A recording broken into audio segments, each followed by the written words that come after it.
Es muy difícil resumir en tan poquito tiempo todo el trabajo de uno, ¿no?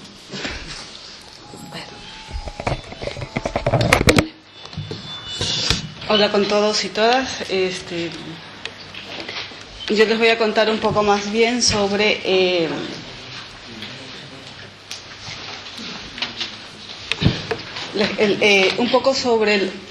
la significación de la diáspora sexualmente diversa y de géneros no normativos, en las cuales yo considero que voy a trabajar el sector de las lesbianas, transmasculinas y transexuales femeninas, andinas y latinoamericanas. Un poco explico esto. En función de las identidades, en el marco del proyecto de investigación, en un primer momento había mucho pleito en definir las identidades. Es decir, me encontré precisamente con este sujeto de investigación, con quién voy a trabajar y cómo voy a trabajar. Y ha tenido modificaciones. Primeramente eran lesbianas y trans, posteriormente trans femeninas o transmasculinas, era posible o no. También me encontraba con el dilema de cómo conjugar esta noción desde América Latina, con la cual traigo, y esta función de las identidades que tienen aquí, en el presente, en España. Entonces, en ese sentido, finalmente, parece ser que me decidí por trabajar el asunto de lesbianas, transmasculinas y transexuales femeninas. Lo transmasculino, ¿por qué? Porque últimamente, en esta situación de lo que hace poco Carmen denominaba como lo queer, los enmarco teóricamente desde este punto de vista conceptual, no obstante, no necesariamente de la enunciación como queer, en la medida que desde el punto de vista de América Latina lo queer ha sido muy contestatado en el sentido de que es una lógica de dominación directamente, de un discurso de norte-sur. Y en ese sentido he querido rescatar de alguna manera para el proceso de investigación esta lógica y esta posición, que de alguna manera también se convierte en una posición política dentro de mi trabajo de investigación. Por otro lado, ¿por qué lo andino o latinoamericano? Lo andino porque tiene una exclusividad en Sudamérica con las culturas indígenas. Ellos nos ha llevado de alguna manera a un mestizaje y por lo tanto también se contrapone estas dos identidades, lo indio y lo mestizo, con lo blanco. Y en ese sentido lo que he querido es rescatar un poco estas lógicas más amplias que tienen que ver con la colonialidad, en función de lo que ha significado Occidente, o exactamente Europa, hacia los países de América del Sur. En este sentido, lo que me interesa mirar es precisamente estas lógicas de poder, pero no unas lógicas de poder únicamente contemporáneas, sino que también tienen que ver con situaciones variadas que se dan en el tiempo. Y esto, de alguna manera, estas situaciones del pasado, como lo decías, están presentes, pero no están presentes iguales como las que estuvieron en el pasado, están presentes resignificadas. Es decir, cuando... y otra cosa, con respecto a las identidades en las cuales estoy trabajando, parto de estas identidades, pero son sujetos políticos, es decir, no son personas que gente de calle o común y corriente que vive su orientación sexual, sino que son estas identidades de alguna manera, o estos sujetos de investigación son sujetos políticos, tanto en sus lugares de origen como aquí. Entonces, estos sujetos tienen de alguna manera esta trayectoria política. No estamos hablando, como nos comentaba Ángel, de la transexual de calle, que también tiene su noción política, pero lo que quiero decir es con esto que hay un sinnúmero de otras construcciones que se van a ir generando en función de la identidad y de algunos intereses políticos que están de por medio también. Entonces, lo andino precisamente porque quiero mirar esta relación de colonialidad y cómo esto se resignifica en este espacio y cómo se crean estos discursos en los espacios políticos, básicamente entre las organizaciones institucionalizadas a las que yo llamo, como por ejemplo COGAN o Fundación Triángulo, la FED, y también cómo participan al interior de este grupo, aquí en el contexto, con los grupos no normativos transmaribolleros, que son este sinnúmero de organizaciones, más bien de tipo contestatario, ¿no?, que se definen también como queer y que se definen también como transmaribollero. Entonces, en esta gama de identidades que se van encontrando, considero que lo latino y lo andino, como dicen parte de los autores latinoamericanos,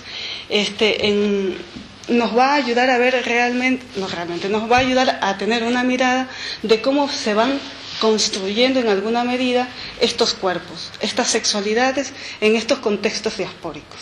Entonces, eso por un lado.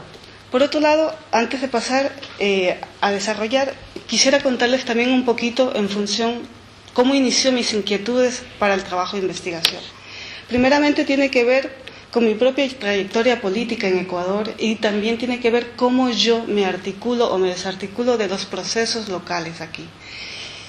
En ese sentido, yo vengo de una lógica más latinoamericana donde estamos en continua contestación, y en el caso ecuatoriano se ha generado mucho en la última década, bueno, a partir de mediados de los años 90, es todo un sinnúmero de contestaciones socioculturales que vienen en función de un sistema cada vez más fuerte neoliberal en nuestras economías latinoamericanas, y en Ecuador surgió este fenómeno muy fuertemente a mediados de los años 90. Y esto precisamente se articula con toda una movilización política del movimiento indígena y de muchas otras organizaciones mestizas que suman este activismo. Entonces viene también un poco contra la trayectoria personal y por la cual también mis intereses. Y dentro de estos procesos latinoamericanos se acerca mucho a esta contestación básicamente de dominación como cultura subordinada, y cómo esos efectos nos afectan a nosotras. Entonces, desde allí también es tomar una posición personal y política al interior. Otra de las cosas que me llama, por las cuales quiero trabajar este tema, básicamente, es porque cuando llegué observé la participación, básicamente, de personas de la zona andina entre los movimientos y organizaciones locales, tanto en las organizaciones institucionalizadas como COGAN, la FEL y otras, igualmente en los grupos transmariballeros. La diferencia en que en ninguno de los dos, por lo menos, habían discusiones de por medio, pero al mismo tiempo este sujeto migrante o este sujeto enunciado estaba y no estaba.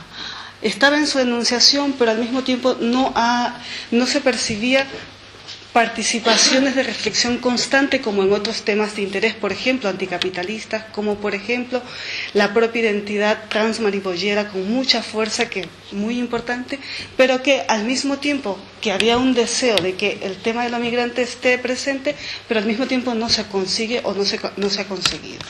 En este sentido, eso fue también lo que me atrajo, y desde allí más adelante les contaré también el tema de la creación de migrantes transgresoras. Otro de los puntos fue la participación de los grupos transmaribolleros en el marco de la ley de extranjería como una lógica de protesta y de contestación básicamente al silencio propio de las organizaciones LGBT, y al mismo tiempo de cara al Estado como crítica a esta relación migrante, pero en general, que tiene que ver de alguna manera con las redadas policiales racializadas, que tienen que ver con los malos tratos del centro de extranjería y muchas otras cosas más. Asimismo, otra de las cosas que iba percibiendo es que estas personas que estaban trabajando políticamente estaban de alguna manera construyendo este hogar, pero este hogar, como decía Carmen, desde una noción de diáspora, pero también esta noción de diáspora desde un punto de vista de participación política, es decir, no solamente esta relación de la posibilidad de vivir, entre comillas, una vida abierta, libre, que no es tan libre ni tan abierta, hay otras cosas de por medio, pero que a la vez hay una articulación política que genera otro tipo de criticidades, y en ese sentido también me llamó la atención, y por eso. Y por último, las connotaciones racistas de las relaciones sociales que estas personas o grupos perciben alrededor, pero que al interior de los grupos tampoco se tomaba el tema desde una mirada de estas relaciones sociales racistas, sino más bien desde una lógica migrante. Esta lógica migrante mirada desde el Estado, pero no mirada desde los propios sujetos. Bueno, entre los objetivos, ahora sí ya en función propia de la investigación, por cierto, son los primeros datos que he compartido, porque hasta aquí solamente con Carmen, que me está ayudando en el proceso, pero finalmente son como la primera vez que hablo sobre esto, ¿no? Entonces, de alguna manera es analizar de qué forma está presente la articulación entre identidad sexual, género y colonialismo para la producción de agencia política. ¿Cuáles son las condiciones materiales de producción de cuerpos modernos y cuerpos poscoloniales? Subjetividad, y también conocer en ellas cómo se van construyendo estas subjetividades poscoloniales y racializadas. En este sentido tomo estos estudios porque también viene de una inquietud de las autoras aquí, locales. Por ejemplo, Beatriz Preciado nos hace esta pregunta constantemente en algunos, pero simplemente la hace y no hay mayores acercamientos, y de ahí también intento articular a lo mejor un diálogo, y me causa mucha inquietud en la medida de que esta lógica de mirar cuerpos y de mirarlo desde un punto de vista de la modernidad y desde un punto de vista de la colonialidad se articula muy bien en función de cómo mirar estas opresiones. Como lo que decía hace poco Ángel, todas estas lógicas que viven las compañeras transexuales están en esa medida articuladas a formas de opresión, de exclusión clarísimas, que tienen que ver con sistemas que se ejercen en diferentes momentos. Entonces, en ese sentido, lo poscolonial lo pongo allí porque pareciera ser que está desarticulado, pero yo personalmente encuentro articulación. Y en este sentido, quiero hablar un poco sobre la función de este tabú que hablaba también, del exilio que hablaba Ángel, y que también retomo de un poco de la conceptualización de diáspora en función de esta dispersión, y que se establece como un tabú constitutivo que tiene que ver precisamente con la heteronormatividad.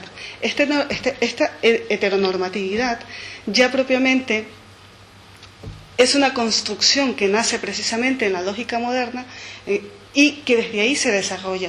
Pero al mismo tiempo, en nuestras sociedades actualmente, esta lógica heteronormativa está presente, y está presente desde una perspectiva religiosa muy clara. Por ejemplo, entre las personas que hablan por qué de su salida, está mucho este tema de la doble vida y de la carga muy fuerte de la posición religiosa con respecto a la homosexualidad, que viene desde una concepción de Occidente y que va hacia allá. El problema con la colonialidad es que nosotros no tenemos datos en función de cómo se percibía la homosexualidad en sí mismo, claramente. Lo que sí se conoce es que en función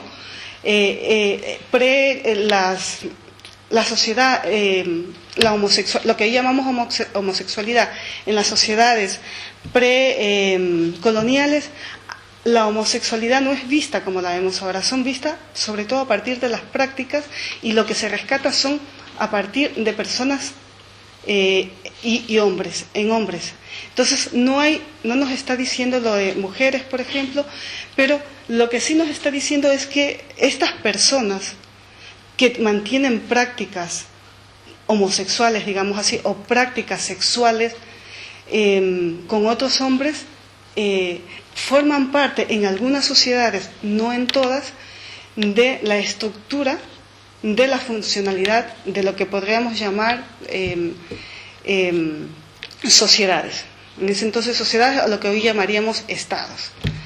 Entonces, en ese sentido, este tabú en el presente sigue estando. Por ejemplo, la doble vida, la lógica de no contarle a la familia porque está introyectado que es una cuestión antinatural y además anormal. Hay este doble discurso y triple